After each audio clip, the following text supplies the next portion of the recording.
오늘 우리에게 주시는 하나님의 말씀은 마태복음 2장 1절에서 12절까지의 말씀입니다. 마태복음 2장 1절에서 12절까지의 말씀입니다. 헤롯 왕 때에 예수께서 유대 베들레헴에서 나심에 동방으로부터 박사들이 예루살렘에 이르러 말하되 유대인의 왕으로 나신 이가 어디 계시냐? 우리가 동방에서 그의 별을 보고 그에게 경배하러 왔노라 하니 헤롯 왕과 온 예루살렘이 듣고 소동한지라. 왕이 모든 대제사장과 백성의 서기관들을 모아 그리스도가 어디서 나겠느냐 물으니 이르되 유대 베들레헴이오니 이는 선지자로 이렇게 기록된 바 또 유대 땅 베들레헴아 너는 유대 고을 중에서 가장 작지 아니하도다. 내게서 한 다스리는 자가 나와서 내 백성 이스라엘의 목자가 되리라 하였음이니이다. 이에 헤롯이 가만히 박사들을 불러 별이 나타난 때를 자세히 묻고 베들레헴으로 보내며 이르되 가서 아기에 대하여 자세히 알아보고 찾거든 내게 고하여 나도 가서 그에게 경배하게 하라. 박사들이 왕의 말을 듣고 갈새 동방에서 보던 그 별이 문득 앞서 인도하여 가다가 아기 있는 곳 위에 머물러 서 있는지라. 그들이 별을 보고 매우 크게 기뻐하더라. 집에 들어가 아기와 그의 어머니 마리아가 함께 있는 것을 보고 엎드려 아기께 경배하고 보배합을 열어 황금과 유향과 몰약을 예물로 드리니라. 그들은 꿈에 헤롯에게로 돌아가지 말라 지시하심을 받아 다른 길로 고국에 돌아가니라. 아멘. 하나님의 말씀입니다.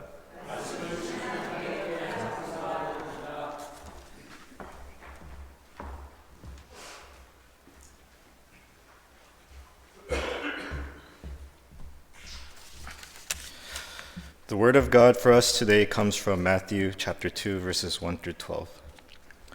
Now after Jesus was born in Bethlehem of Judea in the days of Herod the king, behold, wise men from the east came to Jerusalem, saying, Where is he who has been born King of the Jews? For we saw his star when it rose and have come to worship him. When Herod the king heard this, he was troubled, and all Jerusalem with him. And assembling all the chief priests and scribes of the people, he inquired of them where the Christ was to be born. They told him, In Bethlehem of Judea, for so it is written by the prophet, And you, O Bethlehem, in the land of Judah, are by no means least among the rulers of Judah. For from you shall come a ruler who will shepherd my people Israel. Then Herod summoned the wise men secretly and ascertained from them what time the star had appeared. And he sent them to Bethlehem, saying, Go and search diligently for the child, and when you have found him, bring me word, that I too may come and worship him. After listening to the king, they went on their way. And behold, the star that they had seen when it rose went before them until it came to rest over the place where the child was. When they saw the star, they rejoiced exceedingly with great joy. And going into the house, they saw the child with Mary his mother, and they fell down and worshipped him. Then, opening their treasures, they offered him gifts, gold and frankincense and myrrh. And being warned in a dream not to return to Herod, they departed to their own country by another way. This is the word of God. Thanks be to God. 네, 우리 잠깐 기도하고 말씀 듣겠습니다.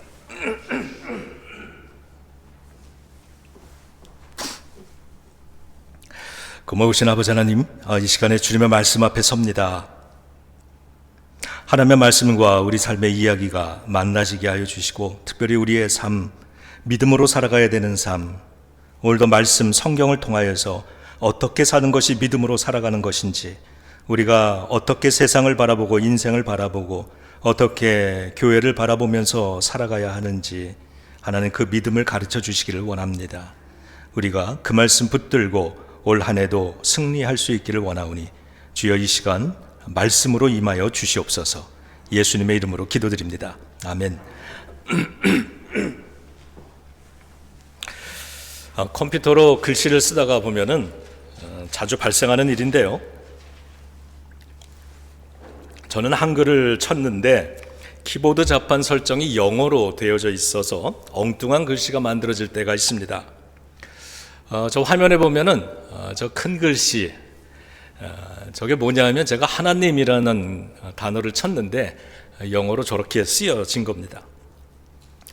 며칠 전에도 그런 일이 좀 있었는데 새해를 맞아서 새해라는 단어를 쳤더니 영어 글씨로 이런 글씨가 만들어졌습니다. 놀랍지 않습니까? 새해를 영어 자판으로 변형시켜서 치면 to go가 됩니다. 그래서 저 모니터에 있는 to go라는 저 단어를 이렇게 바라보고 있는데 두 가지 기도가 좀 떠올랐습니다. 이 to go라는 말은 어디로 가다라는 뜻이죠. 그래서 we have 1 year left to go 그러면 우리 앞에 이제 가야 할 1년이 있습니다. 남아 있습니다. 이런 뜻이 됩니다. 그래서 첫 번째 이런 기도를 한번 드려봅니다. 하나님 1년이라는 이 시간을 믿음의 경주를 잘 하는데 사용할 수 있는 올 한 해가 되게 해주세요. 이렇게 기도하는 거죠. 또한 이 투고라고 하는 말 여러분이 우리가 아마 제일 많이 쓰는 건 식당에 가서일 겁니다. 식당에 가서 음식 이걸 좀 포장해 주세요 라고 할 때 사용하죠. Can I have this to go? 이렇게 묻습니다. 그래서 이 두 번째 기도는 이런 기도를 드려봅니다. 하나님 올해에는 하나님의 사랑을 제가 타인에게 잘 전달해 줄 수 있게 가져다 줄 수 있게 해 주소서. 이 두 가지 기도가 다 이루어지는 올 2025년이 되기를 주님의 이름으로 축복합니다.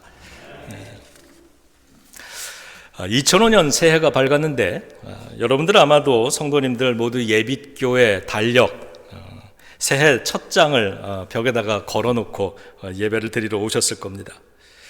우리 기독교회는 또 하나의 달력이 있습니다. 교회력이라고 하는 달력인데 이 교회력은 저와 여러분들 우리 그리스도인들의 생활이 예수님의 일생을 기억하면서 뒤따라가는 그러한 삶이 되게 만들기 위해 한 해를 예수님의 일생에 맞춰서 편성해 놓은 달력입니다.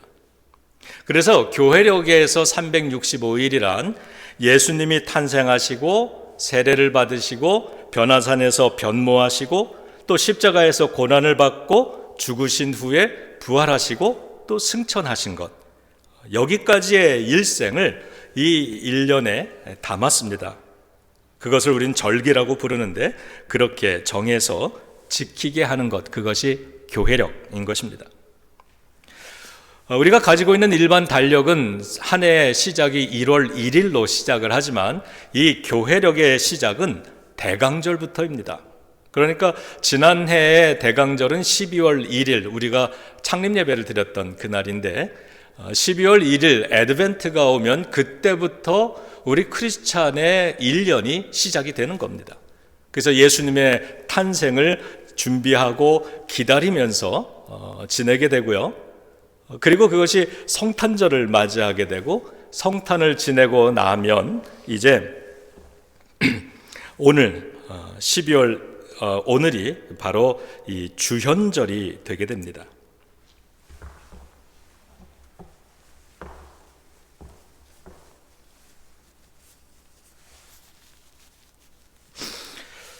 이 1월 첫 주일인 오늘이 이 주현절 에피파니라고 하는데 이 주현절이란 아기 예수님이 구약의 성경이 예언했던 바로 그 메시아이시라는 사실이 세상 속에 알려지게 됨을 기념하는 축하하는 그러한 절기인 것입니다. 성탄절에 우리는 아기 예수님의 탄생을 축하했는데 세상을 구원하실 메시아이신 예수님이 탄생하셨다는 소식을 성경 속에 보면 제일 먼저 알려준 게 누굽니까? 누가 제일 먼저 알려줍니까? 천사들이 알려주죠. 천사들이 들판에서 양을 치던 목자들에게 너희를 위하여 너희를 구원하실 메시아가 태어나셨다라는 이야기를 알립니다. 그래서 아기 예수님이 메시아이시구나라고 하는 사실이 온 세상에 알려지게 된 겁니다. 천사들이 누구에게 알렸습니까? 들판에서 양을 치던 목자들에게 알렸습니다. 자, 그런 다음에 성경에 보면 예수님께서 세상을 통치할 왕으로 태어나셨다는 사실을 세상에 알린 사람들이 또 나옵니다. 그들이 누굴까요? 오늘 읽은 본문의 동방 박사들인 것입니다. 먼 동방에서부터 태어나신 아기 예수님을 경배하기 위해 찾아온 동방의 박사들이 선포했던 소식이 있습니다. 예루살렘 땅에 와서 뭐라 그랬냐면 유대의 왕이 태어나셨다 이렇게 이야기를 했습니다. 동방 박사들이 알린 이 이야기 때문에 예루살렘 도성이 소동이 일어납니다. 이렇게 예수님의 메시아 되심이 세상에 알려진 것을 기념하는 주일이 바로 오늘 첫 주일인 주현절이 되는 것입니다. 성경에 이사야 선지자가 나오죠. 이사야 선지자는 예수님의 탄생보다 약 700년 전에 활동했던 선지자입니다. 그런데 이 이사야서에는 하나님의 구원을 성취하실 메시아의 탄생과 또 그 메시아가 당하게 되실 고난, 그리고 그분이 영원히 다스릴 그 통치에 대해서 예언을 하고 있기 때문에 이사야서는 구약의 복음서다 이렇게 불려지기도 합니다. 바로 그러한 이사야서 60장에서 이렇게 선포합니다. 이스라엘아, 일어나 빛을 발하라. 빛이 너희에게 이르렀다. 여호와의 영광이 너의 위에 임했다. 모든 역사에 빛이 임하면 하나님의 영광이 나타날 것이다. 세상은 그 빛에게로 나올 것이다.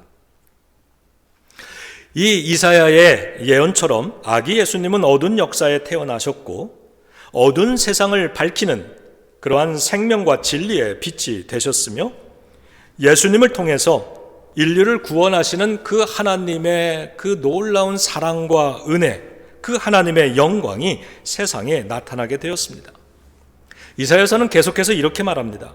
사방을 보아라. 무리가 다 너에게로 모여온다. 허다한 낙타를 타고 오는 무리들이 있을 것이다. 그 낙타들 등에는 보물이 실려 있다. 황금과 유향을 가져와 여호와의 찬송을 전파할 것이다. 이게 예수님 탄생 700년 전에 이사야 선지자를 통해서 선포된 말씀인 것입니다. 이 예언처럼 들판에 흩어져 있던 목자들이 아기 예수님이 탄생하신 마국간으로 모여들었습니다. 그리고 동방 박사들이 저 먼 땅끝 그곳에서부터 황금과 유향과 몰약을 실은 낙타를 타고 아기 예수님이 계신 집으로 찾아옵니다. 그리고 그뿐이 아니라 그때로부터 2000년이 지난 오늘날에는 열방의 백성들, 사람들이 예수님을 믿는 그리스도인들이 되어 있습니다. 그리고 여기서 멈추는 것이 아니라 앞으로도 계속해서 더 많은 이방인들이 예수님께로 돌아오게 될 것입니다. 성경은 예수님께서 어두운 역사의 빛으로 오신다 이렇게 말씀을 하셨습니다. 어두운 역사의 빛으로 오신다는 그 뜻은 시편에 잘 기록이 되어져 있습니다. 시편 72편을 보면은 이렇게 노래를 합니다. 백성들을 공의로 재판하는 질서와 정의와 질서를 세워주시고 가난한 백성의 억울함을 풀어주시며 궁핍한 자의 자손을 구원해 주시고 압박받는 자를 꺾으시며 그로 인해 백성들에게 평화가 임할 것인데 그건 마치 메마른 들판에 단비가 내림과 같을 것이다. 그날에 의로운 사람들은 흥하고 넘쳐날 것이고 평강이 넘쳐날 것이다. 그래서 먼 곳에서부터 예배자들이 배를 타고 바다를 건너와서 주님 앞에 예물을 드릴 것이다. 그들은 예배를 드리고 구원을 받게 될 것이다. 이 시편 72편의 노래는 예수님을 통해서 오늘날 이 역사 속에 성취되었습니다. 그리고 예수님께서 다시 오시는 그날에 이 시편 72편의 말씀을 이 세상 속에 완전하게 성취하실 것입니다. 오늘의 본문인 마태복음 2장 1절에서 12절을 보시면 당시에 헤롯이라고 하는 사람이 이 이스라엘을 다스리고 있었는데 멀리 동방에서부터 이방인 학자들이 찾아왔죠. 이들을 박사라고 부르는데 그 당시의 박사는 오늘날의 박사와는 좀 많이 다릅니다. 과학이 오늘날처럼 그렇게 발달하지 못한 시대였고 학문이 그렇게 번성하지 못한 시대였기 때문에 그 시대의 박사를 오늘날의 PhD다 이렇게 말하기는 좀 어렵지만 그들은 별자리도 연구하고 연금술도 연구하고 종교적인 연구도 하고 미래를 예측하기도 하는 그야말로 그 시대의 현자, 그 시대의 종합 지식인이라 이렇게 말할 수 있는 사람들이었습니다. 동방 박사들 역시 별자리를 연구하면서 역사의 징조를 관찰하던 사람들이었는데요. 그들은 범상한 별의 징조를 발견한 것입니다. 그리고 그 별은 이 역사에 위대한 왕이 출현하는 징조라고 해석을 한 것입니다. 그래서 연구를 통해서 그 왕이 태어난 장소, 그 별이 비추는 그 장소를 그들은 밝혀냈고 그 왕을 만나고자 먼 길을 여행을 왔다는 것입니다. 그들을 그 시대 성경은 특별히 동방의 박사들이다 이렇게 불렀고 동방 사람들답게 그들은 당연히 낙타를 타고 먼 길을 왔으며 그 낙타의 등에 황금과 유향과 모략이라고 하는 그러한 예물들을 담아가지고 예수님께로 와서 그것을 아기 예수님께 바치면서 경배 찬양을 드리고 예배를 드렸던 것입니다. 그렇게 함으로써 예수 그리스도가 바로 구약이 예언한 메시아라고 하는 사실이 온 세상에 드러나게 된 것입니다. 이들의 모습, 이들이 보여주고 있는 모습은 구약의 성경이 예언했던 모습과 완벽하게 일치하고 있는 겁니다. 그래서 오늘 성경이 우리들에게 들려주고자 하는 말씀은, 메시지는 바로 예수 그리스도가 구약시대에 하나님이 약속해 주신, 그래서 수많은 사람들이 곧 오실 것이라고 예언했던 바로 그분 메시아, 세상을 구원하실 하나님의 아들이라고 하는 사실이다. 이것이 사실이라는 걸 우리들에게 알려주는 것입니다. 그런데 동방박사들에 의해서 새로운 왕이 태어났다는 소식을 누가 들었냐 하면 헤롯 왕이 듣지 않았습니까? 그 헤롯 왕은 위기를 느꼈고 두려웠고 당연히 기분이 나빴습니다. 자신이 아닌 새로운 왕이 태어났다는 뜻이고 그 왕은 하늘이 낸 구약시대에 많은 예언자들이 예언했던 위대하고 훌륭한 왕이라는 말을 들었기 때문에 그는 깊은 어둠 속에 빠지게 됩니다. 그래서 급히 학자들과 대제사장들을 불러서 성경의 예언을 살펴보라고 지시를 합니다. 그래서 성경학자들이 구약의 예언들을 살피는데 그래서 왕 앞에 가지고 나와 읽어준 이야기가 미가서 5장 2절의 말씀이었다는 겁니다. 유대 땅 베들레헴아, 너는 유대 고을 중에서 가장 작지 아니하도다. 너에게서 한 다스리는 자가 나와서 내 백성 이스라엘의 목자가 되리라.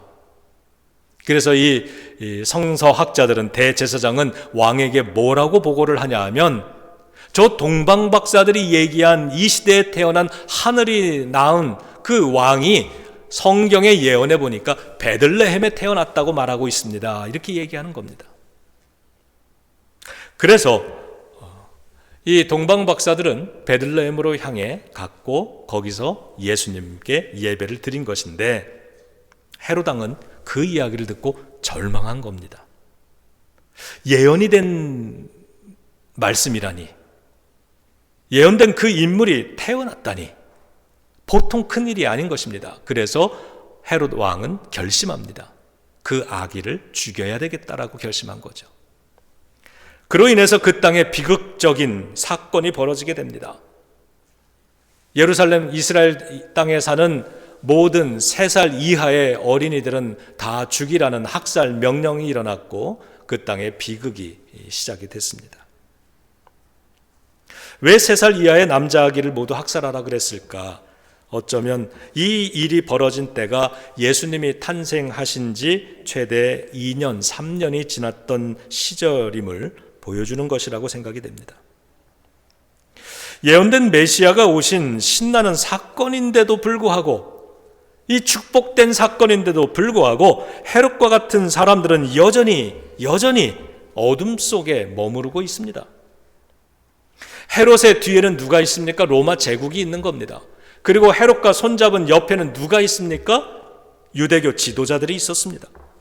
그 사람들이 그 시대의 역사를 어둡고 고통스럽게 만드는 그러한 당사자들인 것입니다.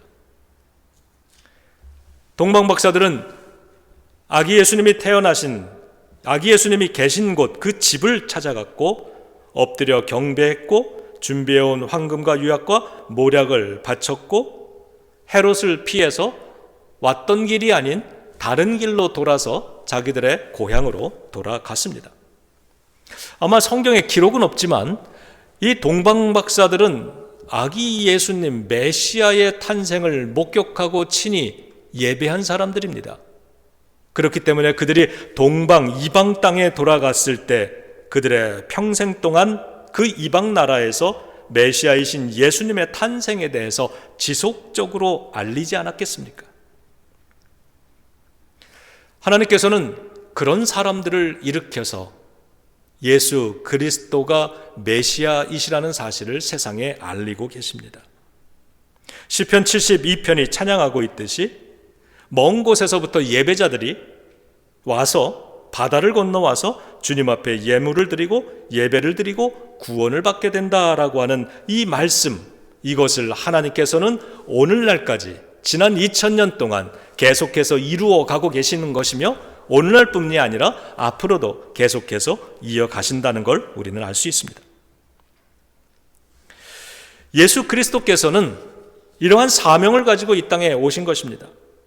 그리고 이 어두운 세상에서 이 빛 대신 메시아를 받아들이고 영접하기보다는 배척하고 거부하고 끊임없이 다투고 싸우면서 이렇게 학살을 일으키는 이러한 헤롯과 같은 그러한 어둠의 자리에서 계속해서 싸우고 있습니다. 예수님은 바로 그러한 어둠의 세력들에게 맞서셔서 그 어둠을 이기는 생명이 되어 주시는 것입니다. 진리의 빛을 세상 사람들에게 가르쳐 주기 시작하십니다.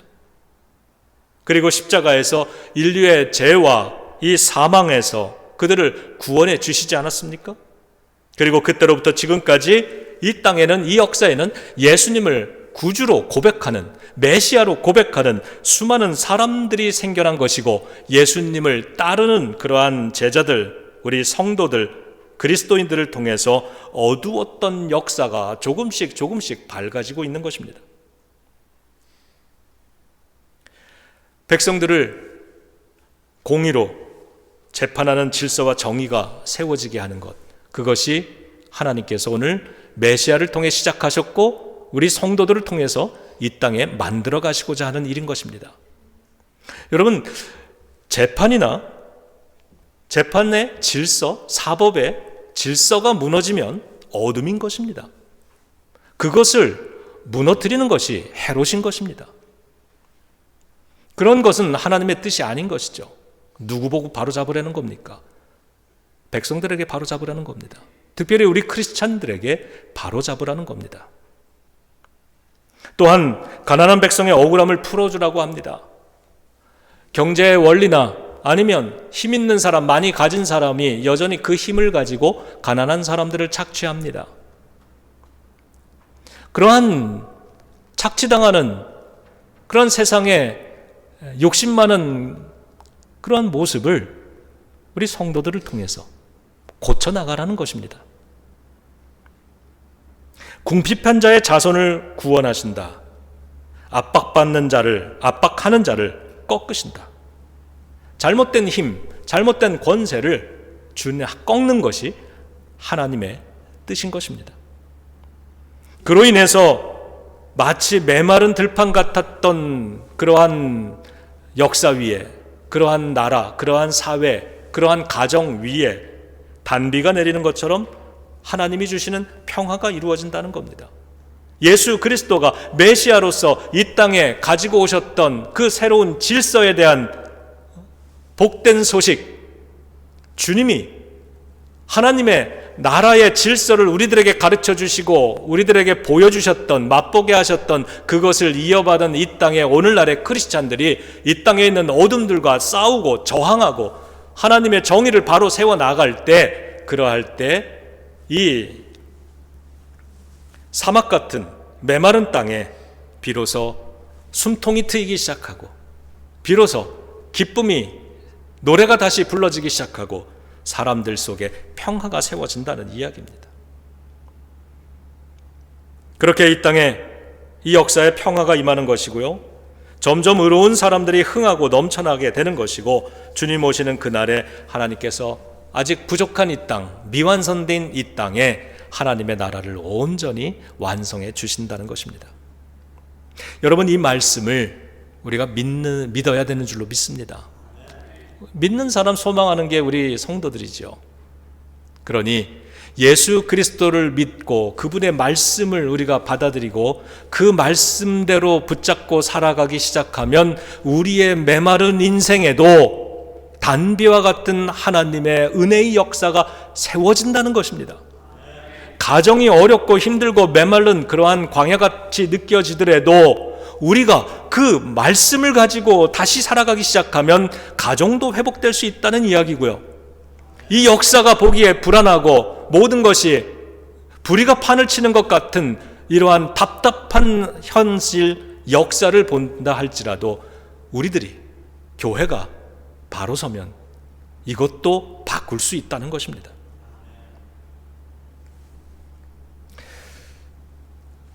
그러면 오늘 우리 그리스도인들은 어떻게 해야 됩니까? 오늘의 그리스도인들에게 주는 성경의 권면이 있는데요, 여러분이 잘 아시는 사도 바울이 에베소서 3장에서 모든 시대를 살아가는 우리 그리스도인들에게 용기와 격려를 주는 말씀을 기록해 놨습니다. 이 당시에 바울은 복음을 전하다가 로마의 감옥에 갇혔고요, 그리고 얼마 안 돼서 그곳에서 순교를 하게 됩니다. 그 시기에 교회들을 향해서, 우리들을 향해서 편지를 쓴 것이 에베소서 3장의 내용입니다. 뭐라고 썼냐 하면요, 자신이 받은 비밀을 깨닫게 됐다, 이렇게 썼습니다. 바울은 자기가 받은 비밀이 있는데 그 비밀을 깨닫게 됐다. 그리고 그 비밀이 무엇이냐 이야기를 해놨는데요, 그리스도의 비밀이다, 이렇게 이야기를 해놨습니다. 그리스도의 비밀. 예수님을 통해서 보게 되는 그러한 비밀, 그것을 깨닫게 됐다는 겁니다. 그러면 사람들이 질문하겠죠. 그러면 그리스도의 비밀이 뭡니까? 여기에 대해서 이렇게 글을 썼습니다. 그 비밀이란 이방인들이 복음으로 말미암아 그리스도 예수 안에서 구원도 받고 상속자도 되고 교회의 지체도 되어서 하나님의 약속에 참여하는 자가 되는 것이다. 그게 비밀이라는 겁니다. 여러분, 우리는 다 알고 있는 얘기인데 왜 비밀이라 그랬을까요? 이 당시에 유대인들은 구원이란 이러한 이야기를 상속자가 될 수 있는, 하나님의 상속자가 될 수 있는, 구원받을 수 있는, 예배를 드릴 수 있는 그러한 자격은 유대인에게만 있다고 믿었기 때문입니다. 이방인은 그런 은혜가 주어지지 않았다고 믿던 시대였습니다. 그런데 그러한 시대에 예수 그리스도를 통해서 밝혀지게 된 비밀은 뭐냐 하면, 하나님은 그 구원을, 그 상속을, 그 예배하는 영광을 모든 이방인들에게도 주시려고 한다라고 하는 그것입니다.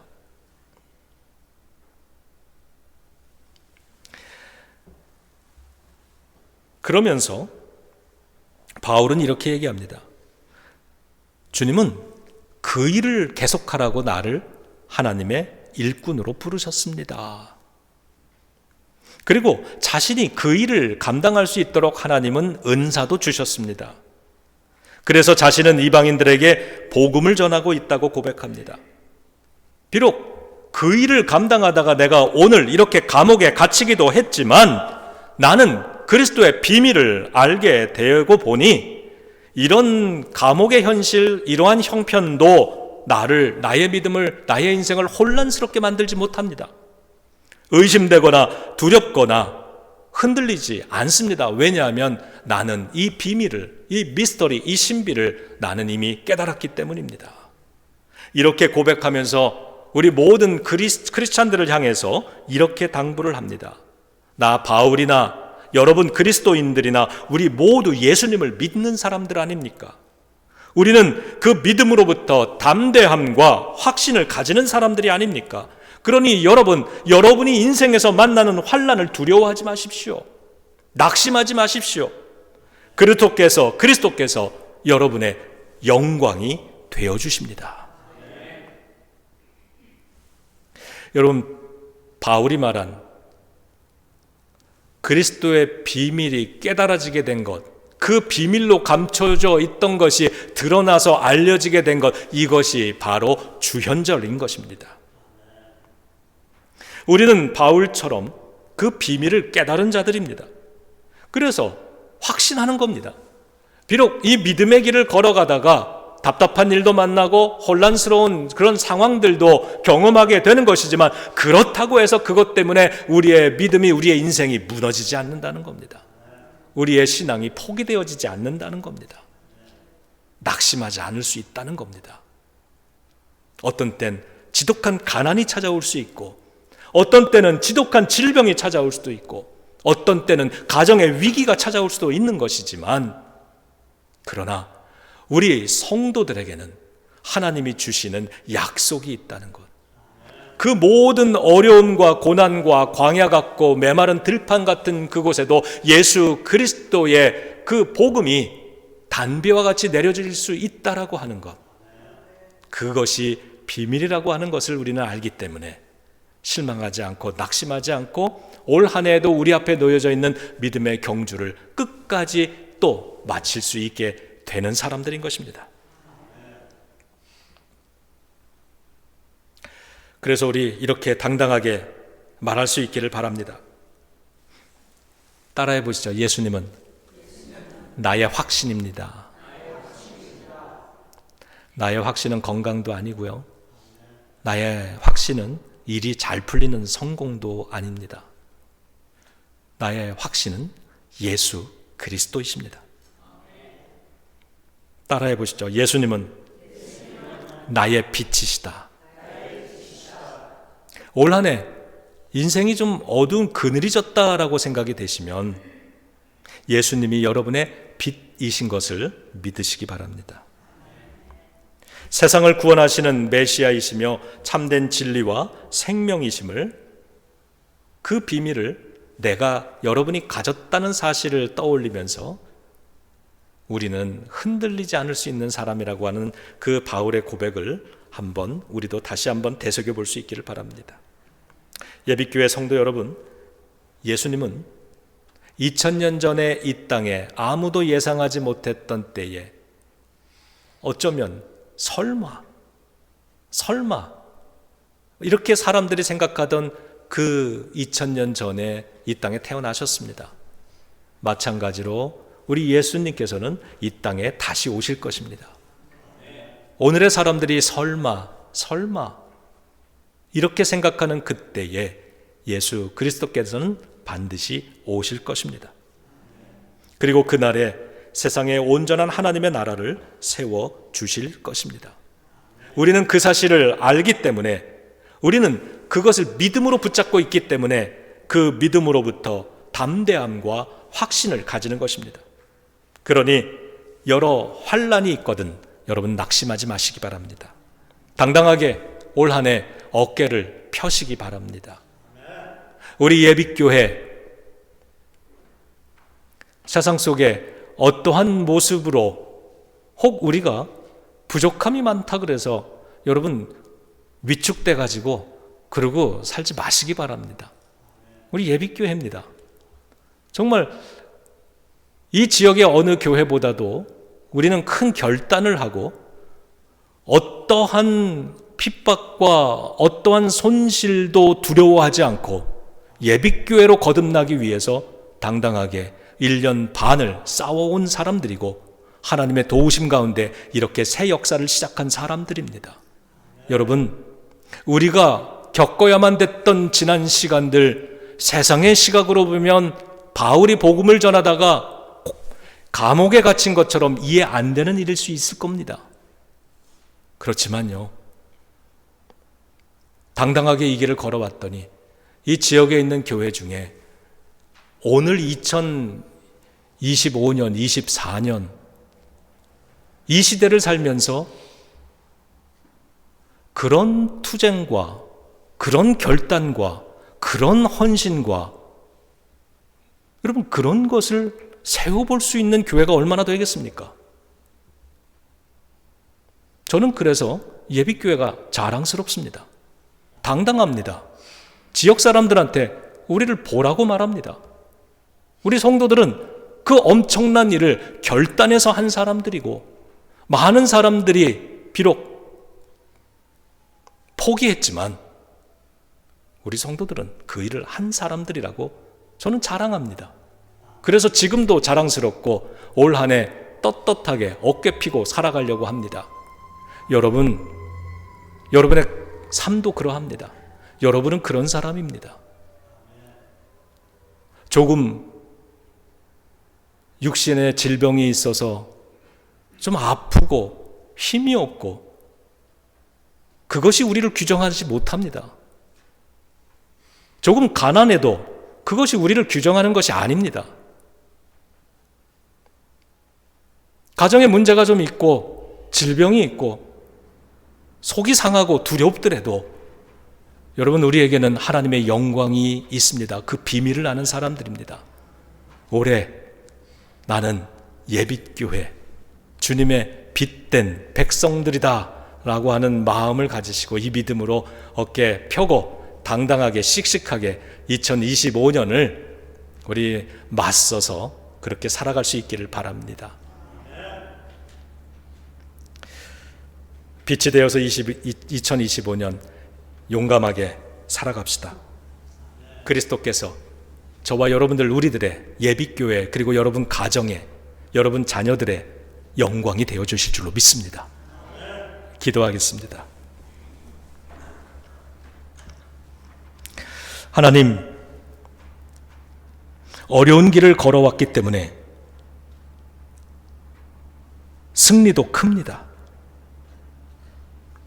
불가능한 길을 이겨왔기 때문에 하나님이 살아계시구나, 하나님이 우리를 돕고 계시는구나, 하나님의 힘은 우리가 상상한 것보다 훨씬 크고 현실적이구나, 이렇게 고백할 수 있는 예비교회가 되었습니다.